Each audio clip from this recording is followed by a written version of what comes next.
दोस्तों, आज की कहानी हमें ले चलती है वेस्ट बंगाल के खूबसूरत पहाड़ी शहर कलिम्पोंग में मौजूद एक पुरानी British era building Morgan house तक।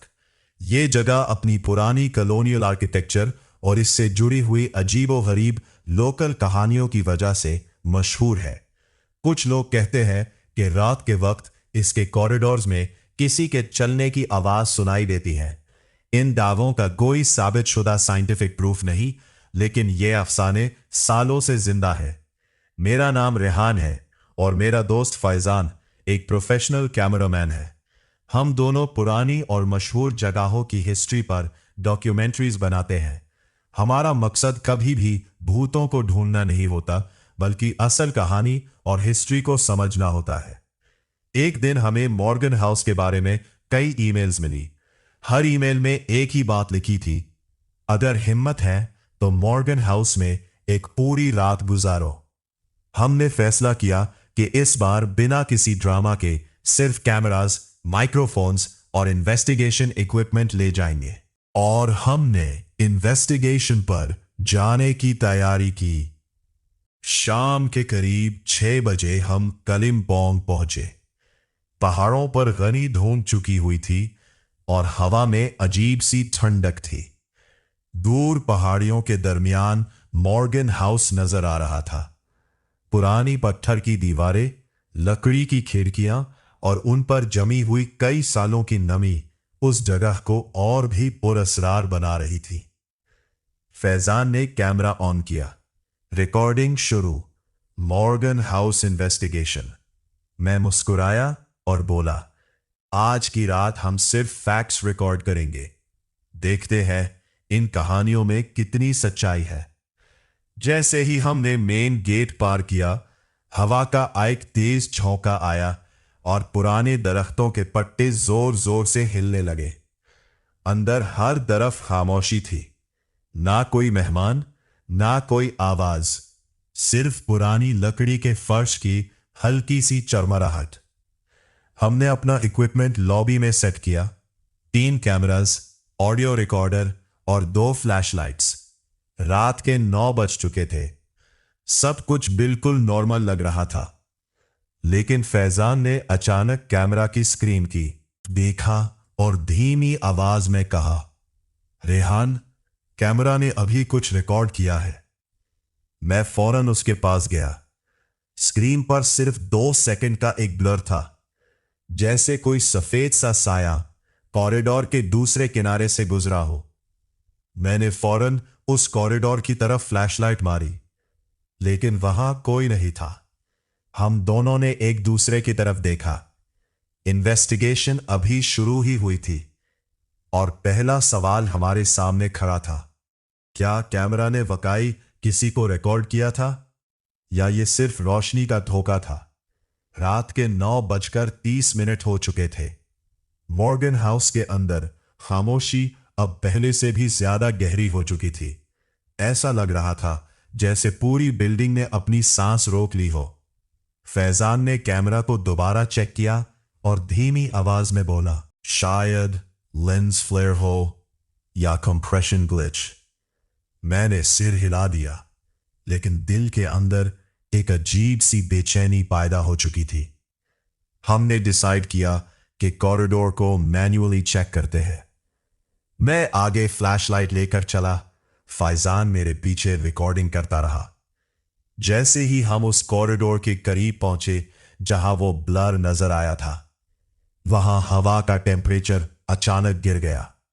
मेरी फ्लैशलाइट की रोशनी थोड़ी सी कंपी और फिर एक हल्की सी आवाज आई, टक टक टक, जैसे किसी ने लकड़ी के फ्लोर पर बहुत धीरे से कदम रखे हो। फैजान फौरन रुक गया। तूने सुना? उसने विस्पर किया। मैंने सिर्फ हाँ में इशारा किया। आवाज अब रुक चुकी थी, लेकिन अब एक और चीज हो रही थी। कॉरिडोर के एंड पर जो पुरानी वुडन डोर थी, वो धीरे धीरे हिल रही थी, जैसे कोई अंदर से उसे पुश कर रहा हो। मैंने फ्लैशलाइट सीधी उस डोर पर फोकस की। डोर थोड़ी सी खुली और फिर अचानक बंद हो गई, जोर से। थर्ड। हम दोनों ने एक साथ पीछे स्टेप लिया। फाइजान ने कैमरा जूम किया। रेहान, ये नेचुरल नहीं लग रहा। मैंने हिम्मत करके कहा, चलो चेक करते हैं। हम धीरे धीरे उस डोर की तरफ बढ़ने लगे। हर कदम के साथ फ्लोर की चरमराहट ज्यादा तेज सुनाई दे रही थी, जैसे बिल्डिंग खुद हमारी मौजूदगी को नोटिस कर रही हो। जैसे ही हम डोर के बिल्कुल करीब पहुंचे, फाइजान का कैमरा अचानक फ्रीज हो गया। स्क्रीन पर सिर्फ स्टैटिक नॉइज आ रही थी और उसी वक्त डोर के नीचे से एक ठंडी हवा का झोंका बाहर आया। लेकिन यह हवा नॉर्मल नहीं थी। इसमें एक अजीब सी स्मेल थी, पुरानी लकड़ी, नमी और कुछ ऐसा जो हम पहचान नहीं पा रहे थे। मैंने धीरे से डोर का हैंडल पकड़ा। फाइजान ने पीछे से कहा। मैंने जवाब दिए बगैर हैंडल घुमा दिया। डोर धीरे से खुल गई। अंदर एक पुराना कमरा था। ज्यादा फर्नीचर नहीं था, सिर्फ एक पुरानी कुर्सी और दीवार पर लटकी हुई एक फेडेड सी तस्वीर। लेकिन सबसे अजीब बात यह थी, कुर्सी अभी भी हल्की हल्की हिल रही थी, जैसे कोई अभी अभी वहां से उठा हो। हम दोनों फ्रीज हो गए और फिर तस्वीर के ग्लास पर एक हल्की सी सांस की धुंध बनी, जैसे किसी ने अंदर से सांस ली हो। फैजान ने धीमी आवाज में सिर्फ इतना कहा, हम यहां अकेले नहीं हैं। और उसी लम्हे कमरे की लाइट जो हमने सेटअप की थी अचानक फ्लिकर करने लगी और कॉरिडोर से एक बहुत हल्की सी बच्चे की हंसी सुनाई दी। लेकिन वहां कोई बच्चा नहीं था। मैंने फौरन फ्लैशलाइट उस कॉरिडोर की तरफ घुमा दी जहां से हंसी आई थी। लेकिन वहां सिर्फ अंधेरा था, गहरा, बेचैन कर देने वाला अंधेरा। फैजान का कैमरा अब भी स्टैटिक पर अटका हुआ था, लेकिन उस स्टैटिक के बीच बीच में मुझे ऐसा लग रहा था जैसे कोई चेहरा उभर रहा हो, फिर गायब हो रहा हो। यह रिकॉर्डिंग बंद नहीं हो रही, फैजान ने घबरा कर कहा। मैंने धीरे से कहा, कैमरा छोड़, यह जगह ठीक नहीं है। लेकिन उसी वक्त कमरे के अंदर रखी हुई कुर्सी अचानक क्रीक करके रुक गई, बिल्कुल सीधी हो गई, जैसे किसी ने उस पर बैठने का फैसला कर लिया हो। और फिर तस्वीर के ग्लास पर एक और सांस का निशान उभरा, इस बार ज्यादा गहरा, ज्यादा क्लियर। फैजान ने कैमरा नीचे करने की कोशिश की, लेकिन स्क्रीन पर अब स्टैटिक के बीच एक इमेज फ्लैश होने लगी। एक पुराना सा हॉलवे, और उसी हॉलवे में हम दोनों खुद खड़े थे। लेकिन रिकॉर्डिंग में हम मूव नहीं, हम सिर्फ देख रहे थे। मैंने फैजान की तरफ देखा। यह रिकॉर्डिंग फ्यूचर कैप्चर कर रही है या पास्ट रिपीट हो रहा है? फैजान कुछ बोल नहीं सका और फिर अचानक कमरे का दरवाजा अपने आप बंद हो गया। क्लिक। हम दोनों उसी कमरे में लॉक हो चुके थे और बाहर कॉरिडोर से बच्चे की हंसी अब और करीब आ रही थी, जैसे वो सीधा उसी दरवाजे की तरफ आ रही हो। मैंने धीरे से हैंडल पकड़ा, लेकिन इस बार हैंडल ठंडा नहीं था, वो गर्म था, जैसे किसी ने अभी अभी यूज पकड़ा हो। और अंदर से हल्की सी आवाज आई, मत जाओ। फैजान ने मेरी तरफ देखा। उसकी आंखों में पहली दफा सच का डर था। और उसी लम्हे लाइट पूरी तरह चली गई। अंधेरा, मुकम्मल अंधेरा, और उस अंधेरे में किसी ने मेरे कंधे पर हाथ रखा। अंधेरा इतना गहरा था कि अपनी ही सांस भी अजनबी लग रही थी। जिस लम्हे किसी ने मेरे कंधे पर हाथ रखा, मेरा पूरा जिस्म सुन्न हो गया। वो हाथ ठंडा नहीं था, वो जिंदा था और धीरे से दबाव बढ़ रहा था, जैसे कोई मुझे पीछे खींचना चाहता हो। फाइजान की आवाज अंधेरे में कांप कर निकली, रेहान, तू ठीक है? मैं जवाब देने की कोशिश कर रहा था, लेकिन गला जैसे बंद हो चुका था। और फिर एक हल्की सी बच्चे की हंसी बिल्कुल मेरे कान के पास सुनाई दी। इस बार दूर से नहीं, बिल्कुल पास से।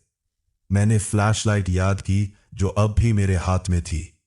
मैंने झट से ऑन की, रोशनी जाली, लेकिन जो मैंने देखा उसने मेरी सांस रोक दी। कमरे में कोई भी नहीं था, ना कुर्सी हिल रही थी, ना तस्वीर पर सांस का निशान था, लेकिन दीवार पर एक नया शैडो बना हुआ था। एक छोटा सा बच्चा जो सीधा मेरे पीछे खड़ा था। फाइजान ने जोर से कहा, मत देख, लेकिन मैं ऑलरेडी पलट चुका था। पीछे कोई नहीं था, सिर्फ खाली कमरा। और फिर दरवाजा धीरे से खुल गया। क्रीक, कॉरिडोर से एक ठंडी रोशनी अंदर आई और उस रोशनी में वो बच्चा खड़ा था, पुराने कपड़ों में, भीगा हुआ, चेहरा आधा धुंधला, लेकिन उसकी आंखें बिल्कुल साफ। और वो सिर्फ एक बात कह रहा था, तुम लेट हो गए। फाइजान ने कैमरा उठाया, लेकिन इस बार स्टैटिक नहीं था। स्क्रीन बिल्कुल क्लियर हो गई थी और उस स्क्रीन पर हम दोनों नहीं, सिर्फ वो बच्चा था जो अब कैमरा के अंदर से भी हमें देख रहा था। मैंने फाइजान को खींचकर पीछे हटाया। ये रिकॉर्डिंग नहीं, ये ट्रैप है। और उसी लम्हे कमरे की सारी लाइट्स एक साथ ऑन हो गई और हर दीवार पर वही बच्चा खड़ा था, हर जगह, हर एंगल में। फाइजान ने घबराकर कैमरा गिरा दिया और जैसे ही कैमरा जमीन पर गिरा, सब कुछ सडनली साइलेंट हो गया। लेकिन दोबारा जब कैमरा उठाया उस वक्त ना हंसी, ना हवा, ना कोई मूवमेंट, सिर्फ एक आवाज आई, बिल्कुल लास्ट में, मेरे कान के अंदर से, अब तुम यही रहोगे। सुबह 6 बजे कलिम्पोंग पुलिस को मॉर्गन हाउस के बाहर एक अबैंडन्ड कैमरा मिला। उसकी रिकॉर्डिंग लास्ट 3 मिनट्स पर रिपीटेडली लूप हो रही थी, लेकिन उस फुटेज में सिर्फ एक चीज नजर आ रही थी, खाली कॉरिडोर और एक बच्चा जो हर फ्रेम में थोड़ा और करीब आ रहा था। फैजान और रेहान का कोई पता नहीं चला। मॉर्गन हाउस को उसी दिन से ऑफिशियली बंद कर दिया गया, लेकिन कहते हैं रात के 9 साढ़े के बाद आज भी उस कॉरिडोर में बच्चे की हल्की सी हंसी सुनाई देती है और कभी कभी किसी कैमरा की रिकॉर्डिंग अपने आप स्टार्ट हो जाती है। दोस्तों, स्टोरी अच्छी लगी तो चैनल को सब्सक्राइब, लाइक एंड शेयर करें।